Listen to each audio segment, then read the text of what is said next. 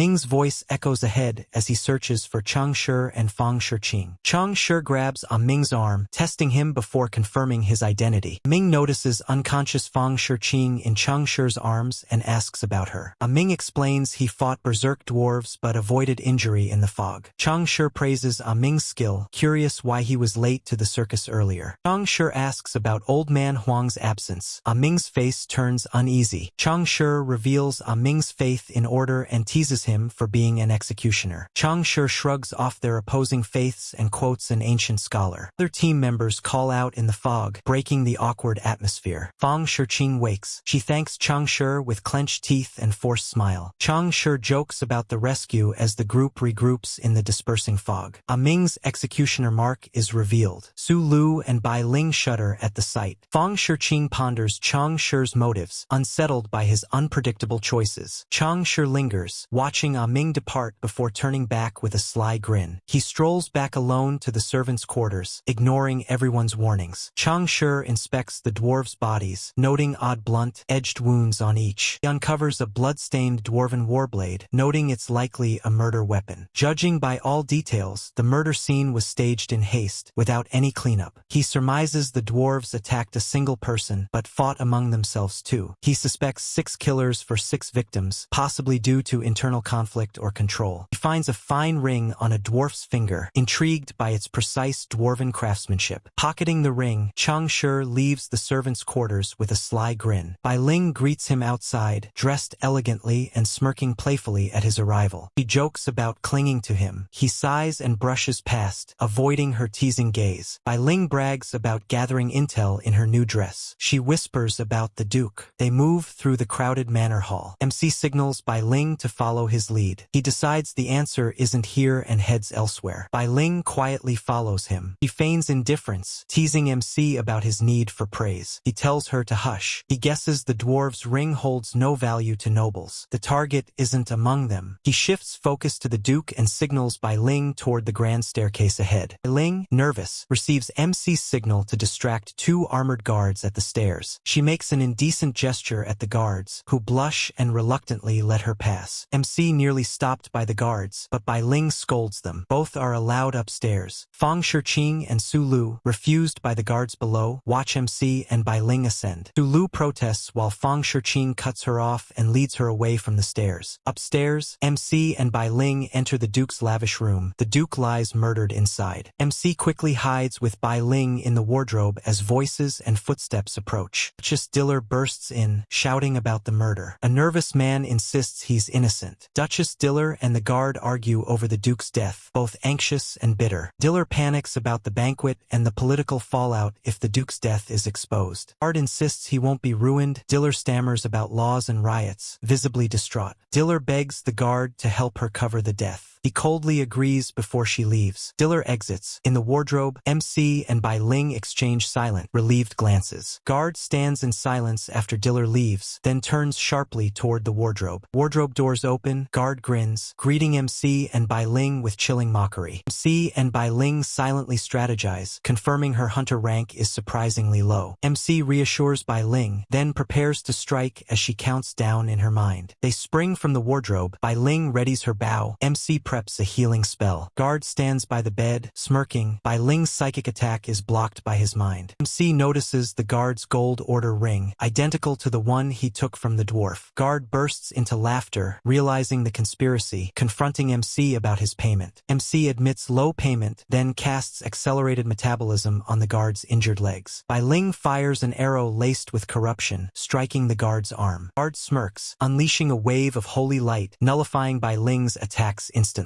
Guard chants order incantation, waves of debuffs crushing MC and Bai Ling to the ground. Bai Ling, bloodied and pinned, mouths an apology to MC, then closes her eyes. Guard sneers at MC, drawing his sword, ready to execute judgment for Order's law. MC keeps casting accelerated metabolism, trying to resist heavy order debuffs. Order _guard continues spellcasting, debuffs draining MC's last strength. MC collapses to the floor, completely drained, unable to move under Order's power. power. Order Undersregard approaches MC, sighs, then starts a cold, dismissive monologue. With a sudden motion, Order Undersregard stabs downward, sword-piercing MC's chest. MC's pupils dilate as life fades from his eyes, body slumping down in silence. The door bursts open. Understorming rushes in, face wild, seeing MC's death. MC gives a bitter smile as he dies, eyes closing just as everything goes dark. Understorming lunges at Order Undersregard, eyes wild as grief transforms to fury. Order Undersregard is stunned as Understorming's dagger plunges from behind, ending him. Understorming kicks the corpse aside, collapses in exhaustion, tears glistening in his eyes. Fong Underscorching and Xu burst in, surveying the aftermath, faces pale with shock. Xu points at the dead man on the bed, recognizing the missing Duke of Brooks. Xu speculates MC killed the Duke, raising doubts as Fong Underscorching questions her. Fong Underscorching instructs Xu and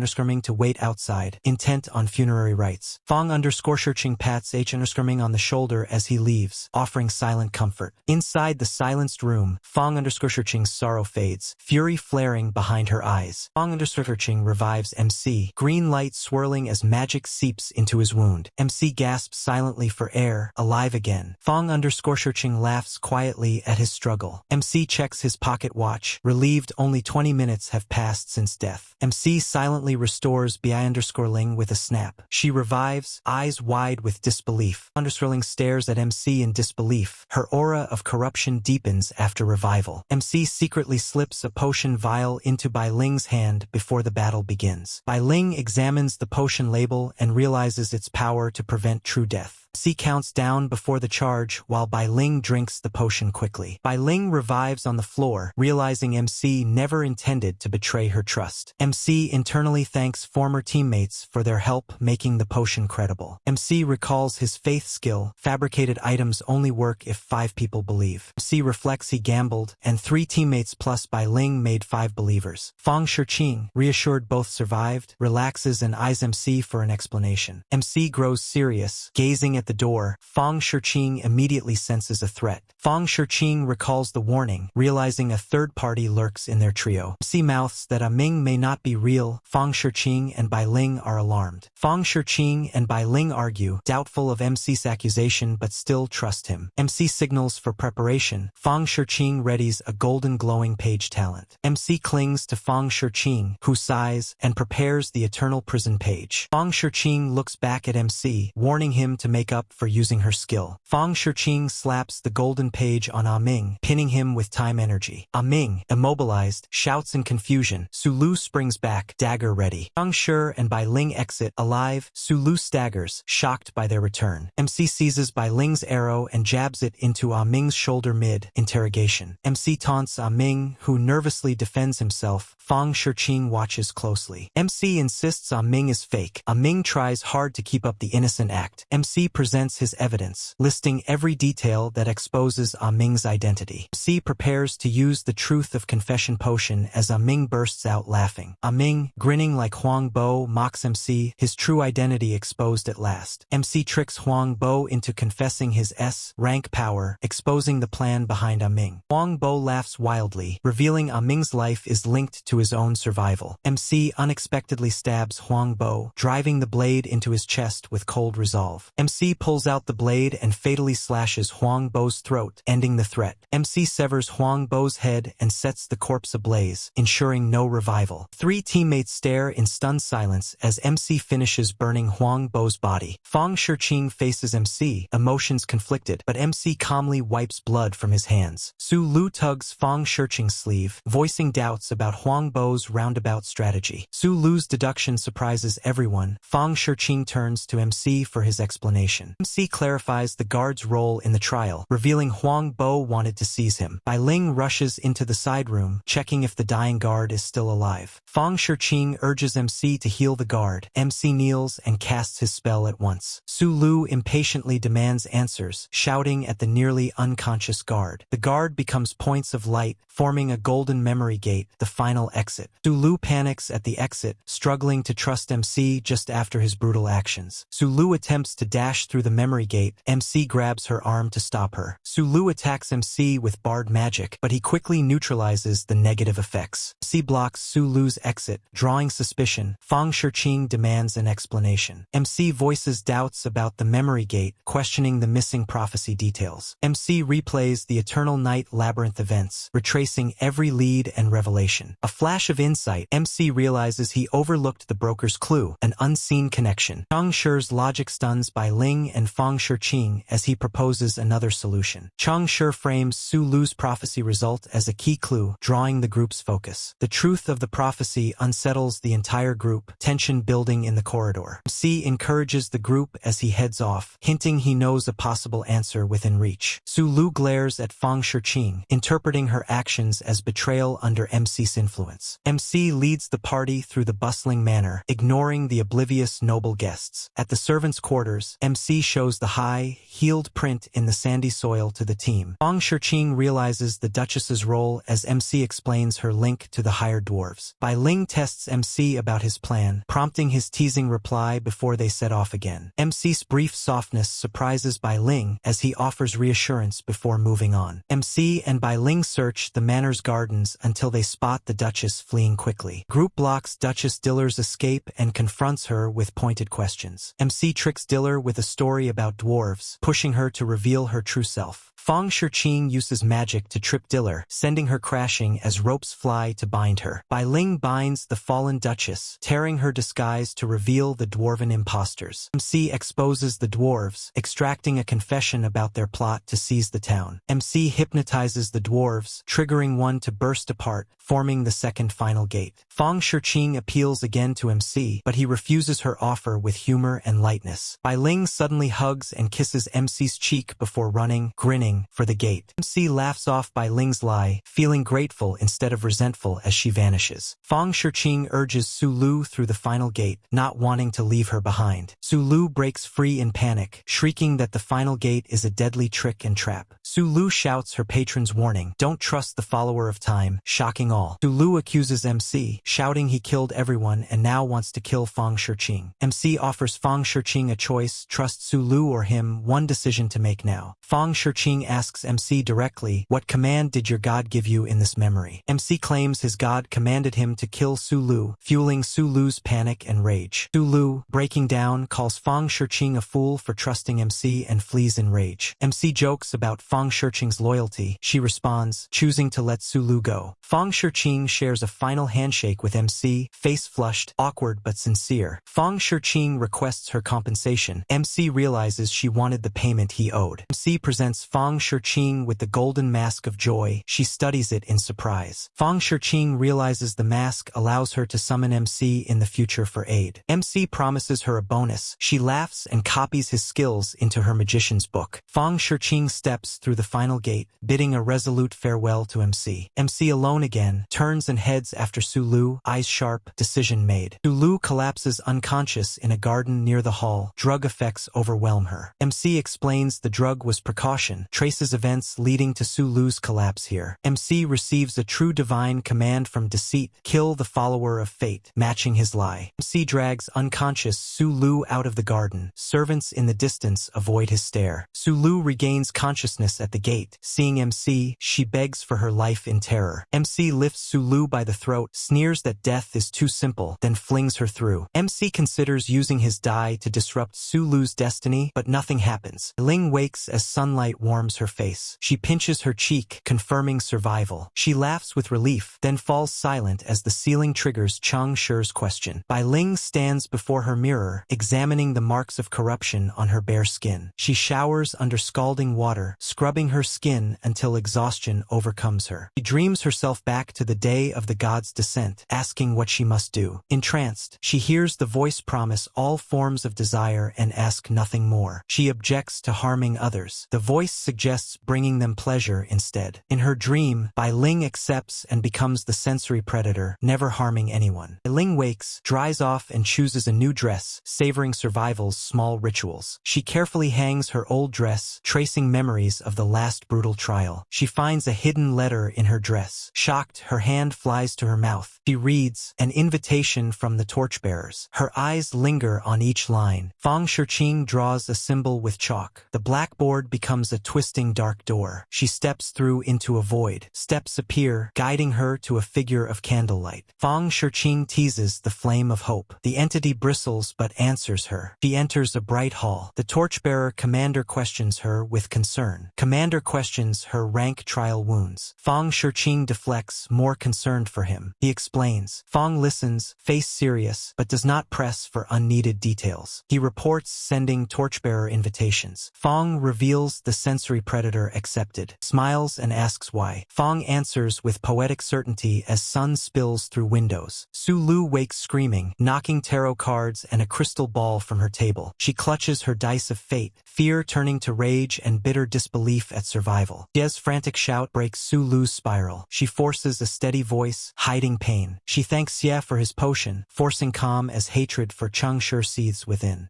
Ming lies on scorching pavement, stunned to find himself revived after death. Realizes the forgotten doctor, Changshi, has performed a state rewind to save him. Changshi awakens to find himself drifting in vast cosmic stars, not the rooftop. He recalls legends of players summoned by favored gods after a trial's end. Suddenly, a pair of vast cosmic eyes open before him, paralyzing his soul. Fearing extinction, Changshi glimpses his body below, limp as his soul drifts free. The cosmic pressure weakens. Changshi regains his senses in ghostly form. A chilling eternal voice calls him by name from within the spiral, filled eye. Trying to survive, Changshi flatters the god, only to receive mocking laughter. God accuses him of ignorance, dismisses his worship, and ridicules humans. Guessing wrong, Changshi is sentenced by the god, his soul and body erased. The galaxy eye watches fate, then closes. Time passes in the formless void. A century or a heartbeat later, the cosmic eye reopens, smiling in amusement. Stardust flows. Changshi's new body is knit together beneath the god's gaze. Changshi awakens reborn, gasping with sweat, glaring at the colossal eye. He curses aloud. The god blinks, then laughs uproariously at his reaction. The eye teases him, twisting words about birth, power, and ungodly acts. Changshi regains composure, confronts the god about his lack of protection. God_deceit jokes that he arrived late, having his eyes closed during the event. Changshi confirms his patron's identity, Deceit, as the eye acknowledges him. He questions the incident and surviving god. God_deceit mocks his quickness. Claims social anxiety. The god gently jests, questioning his honesty and intent. He parries, explaining Deceit's non-human nature makes their dynamic unique. The god laughs in delight, calling Changshi his second most pleasing creation. Changshi remains wary as Deceit mentions a first chosen one, Zhen Xian. Feeling anger, Changshi accuses Deceit of treating players as mere objects. Deceit laughs softly, examining Changshi's anger and asking about revenge. Changshi asks if the other entity was the one from just before. The voice probes further. He reasons it out. The previous entity must be another void god, most likely fate. The voice teases Changshi for guessing. He insists guessing makes no difference. He's only human. The god says any living being can exact revenge, just not as mortals expect. God_deceit asserts Changshi has been avenging himself against fate from the start. Changshi's mind flashes back to the day of the god's descent, confusion flooding him. Changshi finds himself at the starting point of fate, staring at a mask and die. He hesitates, muttering, uncertain which to choose, mask or die, unsure of meanings. The mask speaks, urging him to pick the die of fate. Trusting, Changshi grabs the die. Changshi greedily snatches the mask too, defiant. Both objects react, mask burning, die crushing him. Despite agony, he refuses to let go. The mask burns through him, die pins him down. When the pain fades, Changshi lies battered, staring at mask fragments and ashen die. He puts the mask's lips to his face. It vanishes. He grabs the die with broken hand. Changshi becomes Deceit's follower, gains phantom mouth of mockery and die that rolls one. While others prayed to masks, Changshi prayed only to his die during divine will events. God explains, blasphemy began the moment Changshi defied destiny, doubted fate. God_deceit asks, what would you do if a worm kept insulting and challenging you? Great eyes gaze narrows. Changshi curses inwardly as Deceit points out another blasphemy. Changshi puts on a fake smile and asks the god to get to the point. The god asks why Changshi spared the fate follower. Changshi chooses anguish over death. Chung Shi flatters Deceit, saying he trusts his own judgment. God wants a game instead. Deceit proposes a question trading game, 2 questions each, 1 answer must be true. Chung Shi weighs the risk. No matter the rule, Deceit could still lie at any time. MC stands before Deceit, the first human ever to ask a god his own question. MC asks why the gods descended, or what the purpose of the faith game is. Deceit calmly answers that the gods descended to become gods, leaving MC stunned. Deceit requests his turn, asks MC if he wants to become a god. MC replies no. MC asks if players in the faith game can become gods. Deceit answers yes. Deceit asks why MC does not want to become a god. MC answers it is meaningless. Deceit identifies MC as one of Void's chosen, joking MC might join the Torchbearers. Hearing Torchbearers named aloud, MC's heart pounds with anxious realization. MC reflects silently, admiring the Torchbearers for striving to bring light to others. MC asks if the gods see the Torchbearers as a joke. Deceit replies with a surprise. Deceit confides that only he knows about the Torchbearers, the other gods are unaware. Shocked, MC demands why only Deceit knows. Deceit refuses, teasing with new secrets. MC argues the gods aren't omnipotent if they can't see everything. Deceit agrees. MC boldly theorizes the gods started the faith game to become omnipotent gods. MC claims his S-rank master of deception talent lets him pierce divine falsehoods. Deceit laughs uncontrollably at MC's optimism, finding him sly and amusing. Deceit promises if MC becomes his chosen, he'll get the power to deceive gods. MC nervously asks what about fate. Deceit tells him to endure until he can deceive it. MC's vision warps violently. He returns to his body on the rooftop resting area. MC blinks into sunlight on the rooftop, breathes in, and squints at the bright sky. Song Yeon asks MC for more prosperity of yesteryear for Lulu. MC's face darkens. Chung Shi withholds the potion, prompting an argument next door late that night. Distant shouts from the fate follower interrupt Xie Yang's nervous, apologetic laughter. MC grins to himself, finding the noisy squabble entertaining as he falls asleep. He wakes just past noon, stretching and eyeing his device for new chat logs. MC scrolls quickly past the Faith channel, disgusted by its constant stream of lies. Regional channel's endless chatter overwhelms Chung Shi,